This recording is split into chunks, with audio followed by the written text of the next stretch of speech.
Hey, and good morning to you once again, my brothers and sisters at Living Hope Community Church, Iglesia Esperanza Viviente, and to my brothers and sisters all throughout the world that watch these studies. We're just grateful to be together again to look into His Word. And today we're going to stay in Luke chapter 6. We're looking at the 12 apostles. I'll remind you again of what we studied last week. If you remember, Jesus prays all night. And at the end of that session in the morning, he gets up and it says, when day came, he called his disciples. Now, disciples here you would call learners, people that are viewing Jesus as their teacher, even their rabbi, although he didn't have the credential from Judaism. He did have the credential in the sense that he is God himself.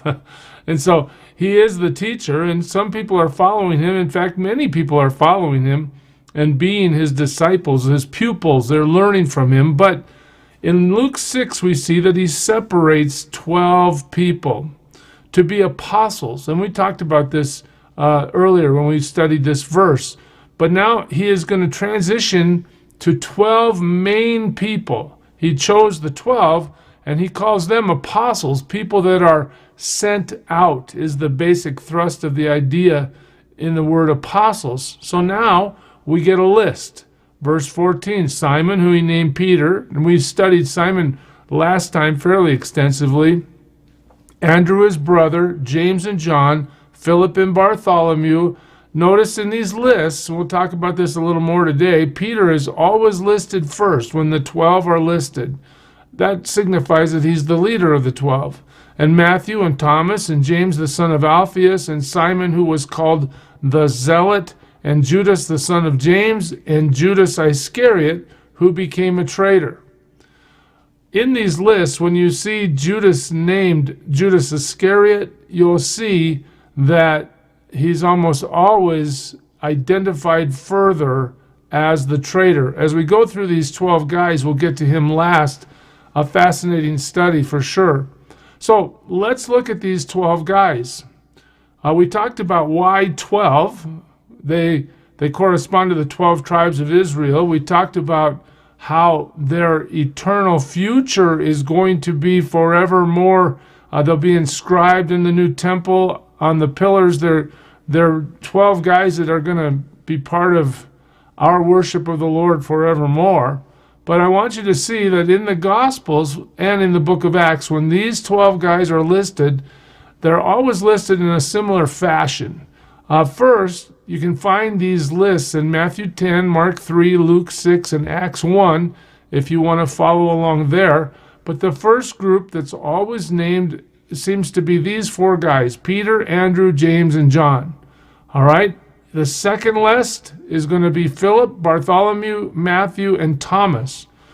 These, in the second list, they seem to still be tremendously useful to the Lord, but they don't have quite the intimacy of the first group. The first group you see separated out in many occasions where they will participate with Jesus in certain events that the other 8, and sometimes the other 9, Andrew isn't listed every time in this first group, they get special access to what Jesus is doing. We'll see that more in a minute. In the fourth group, James the son of Alphaeus, Simon the Zealot, Judas, son of James, he is called Thaddeus. I want you to see that. I think it's because the writers of the New Testament knew the stigma of the name Judas by the time they were writing their Gospels. And so when they wrote about the 12, some of the Gospel writers call him Thaddeus instead of Judas. And then the 12th one is Judas Iscariot. Again, he's always noted as the betrayer in these lists. So let's go to Andrew, and let's try to break down a little bit about what we know of Andrew, okay? Remember that Andrew's the one that first found Jesus, the Messiah, and first found Jesus and then brought his brother, Simon Peter, to Jesus. He first found his own brother Simon and said to him, "We have found the Messiah," which means Christ. Andrew is a guy that immediately recognizes Jesus for who he is. He's a guy that believes almost instantaneously as he meets Jesus and sees Jesus. He brings Simon, his brother. You recall they're both fishermen. They're both from Bethsaida. Now, Philip was from Bethsaida, the city of Andrew and Peter. So in this Galilee region, Jesus is calling ordinary guys to work. But just to show you the groupings that we just discussed a second ago, look at Mark 13. And as he sat on the Mount of Olives opposite the temple, Peter and James and John and Andrew asked him privately. Here we see the first grouping of 4 guys having a private meeting with Jesus.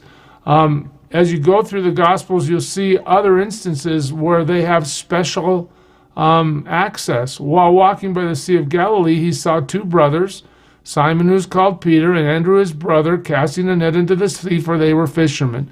We reviewed this last time. Andrew is a fisherman. Peter is his brother. They're in business together. They're likely in business with James and John as well. Jesus picks ordinary people. Jesus isn't picking Rhodes scholars. He's not picking great marketing experts. He's not picking guys that are great at advertising or public speaking or have a leadership role. He's picking common, everyday, ordinary people, but he's transforming them. You remember what he says to these fishermen. He says, "Follow me, I'm going to make you into fishers of men." Jesus has the capacity, no matter how ordinary we might be, to transform us if we simply believe and obey. He transforms us, and then he uses us for his glory through his power. Excellent thing to understand, because you and I, sometimes we feel underqualified. We're not capable of representing Jesus, or we might feel insecure, or we don't have the confidence we might need. We just have to understand that our strength relies in the Lord. It doesn't rely in our own efforts or our own skills.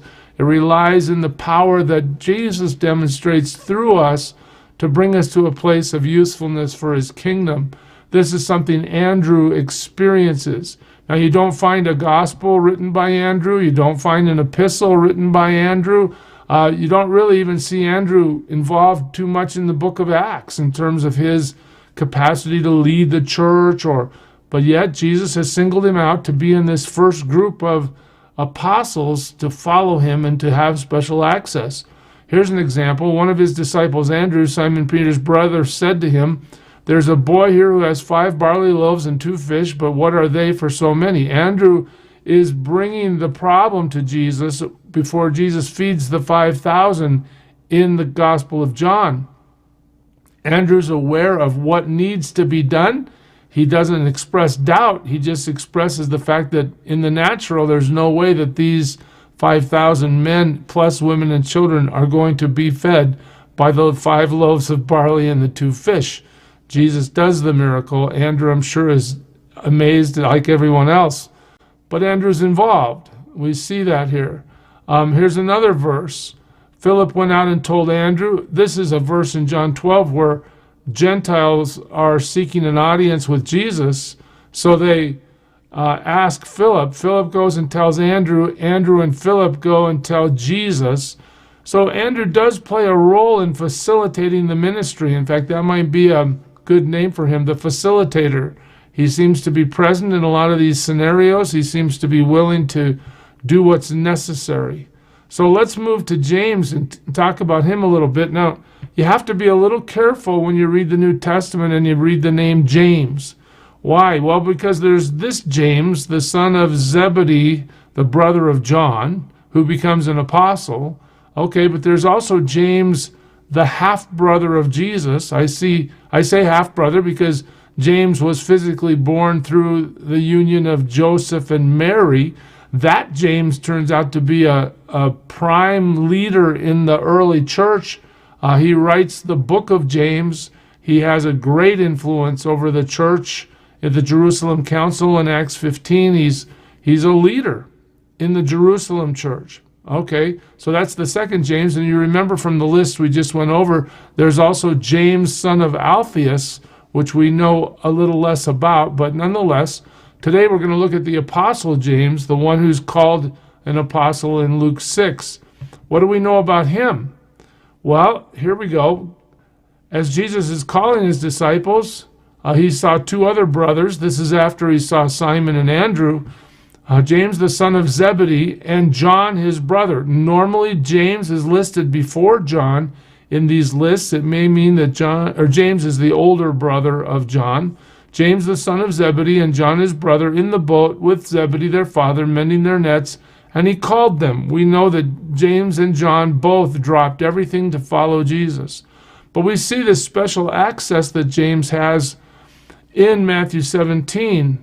Watch this. After 6 days, Jesus took with him Peter and James and John, his brother, and led them up a high mountain by themselves. This is taking them to the transfiguration. You can read it in Matthew 17, where Jesus all of a sudden displays his heavenly glory before them. He's transfigured before them. Elijah and Moses are there, and they're witnessing the power of the Son of God. Peter kind of doesn't know what to do, so he offers to build tents for them, and it's a very special moment for them to see the curtain open a little bit, to see the glory of Jesus.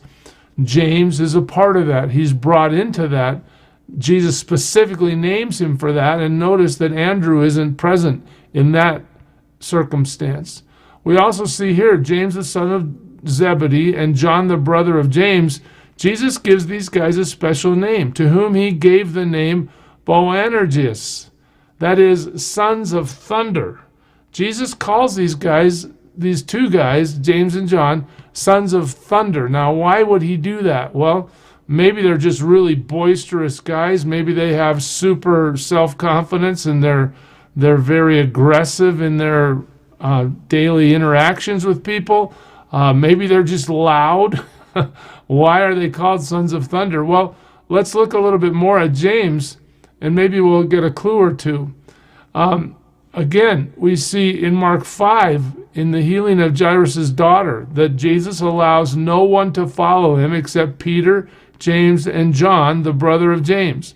So we see that, again, James is part of the top 3 in the group of the top 4, and he gets special access. But watch this at 10:35 in Mark. And James and John, the sons of Zebedee, came up to Jesus, and they said to him, "Teacher, we want you to do for us whatever we ask of you." And he said to them, "Well, what do you want me to do for you?" And they said to him, "Grant us to sit, one on your right hand and one on your left, in your glory." Well, there's nothing shy about that, is there? Hey, Jesus, we want to be on your right and left. We believe you're going to, usher in the kingdom of God officially, and we want to be right next to you. Well, Jesus, of course, tells them that it's not his to grant. He asked them in that occasion if they're willing to receive the baptism that he's going to receive. But here we see an example of how James has some moxie to him. He's willing to go to Jesus and confront him about his future leadership role. In Mark 14 we read, "And he took with him Peter, James, and John, and began to be greatly distressed." Again, here we see James set aside specifically to go with Jesus to the Garden of Gethsemane, singled out these 3, Peter, James, and John. Again, what happened to Andrew as being one of the 4 in the top 3 list? Well, we don't know. He's not mentioned, but James certainly is. But I want you to see something profound as we continue with James for a second. Luke 9, "And when his disciples James and John saw it, they said, 'Lord, do you want us to tell fire to come down from heaven and consume them?'" James and John, they have some enthusiasm to their ministry. Jesus is being rejected by some people in Samaria, and James and John are so supernaturally involved, they're ready to call fire down, do a little Sodom and Gomorrah thing for these people that are rejecting the Lord. Of course, Jesus rebukes them, but you see again the brashness of James, the great enthusiasm he has. But then we see something really profound. Acts chapter 12. Now, Peter, James, and John. He's been to the transfiguration. He's been to the raising of Jairus' daughter. He's been in on exclusive conversations with Jesus where some of the disciples or apostles were left out. I mean, he's been fully trained, fully prepared to go forward as an apostle of Jesus and spread the good news of Jesus Christ. But look what Acts chapter 12 tells us. About that time, Herod the king laid violent hands on some who belonged to the church. Now, this is one verse, verse 2. This is all James gets. Watch this. He killed James, the brother of John, with the sword. Period. End of story. See you later, James. We know you've been trained. We know you've had exclusive access to Jesus beyond most of the apostles. And still, in one verse, you're martyred. You're dead. James is the first martyr of the disciples recorded in the early church here in the 12th chapter of Acts. This is really a contrast if you read the 12th chapter of Acts, because Peter is arrested as well as James, but instead of being run through with the sword like James is, Peter gets a heavenly jailbreak. You can read that in Acts chapter 12 for yourself. But just note that God not only chooses ordinary people and he trains ordinary people, but his purpose is served by ordinary people. James's purpose was to be trained and to serve all the way to Acts chapter 12, but then to die by the sword, to honor the Lord through martyrdom. You and I don't know how Jesus will use our lives or what he will prioritize for us, but it's very important to understand that whatever he chooses for us is the right thing. We submit to him. Again, we'll go to Mark 10 just as we get ready to close here. And they said to him, "We are able." Jesus said to them, "The cup that I drink, you will drink, and the baptism with which I am baptized, you will be baptized." When Jesus utters these words in Mark 10, he's responding to James and John's request to be on his left and right in his kingdom. He tells them, you're going to be baptized with this just like I am. And here we see in Acts 12, that's exactly right. James suffers martyrdom at the hands of King Herod. Well, that gives us a beginning. We're going to move into the study of the Apostle John tomorrow. We're going to cover this first group of 4 pretty extensively, and then we'll spend a little less time on the next 2 groups of 4 as we go through all 12. But I trust you're seeing one thing for sure. God has no problem transforming any one of us to use us greatly for his kingdom if we'll simply surrender our lives to him, obey him, and follow him. He will give us the power to accomplish his mission for our lives. I pray God blesses you with that today, church. Serve him well.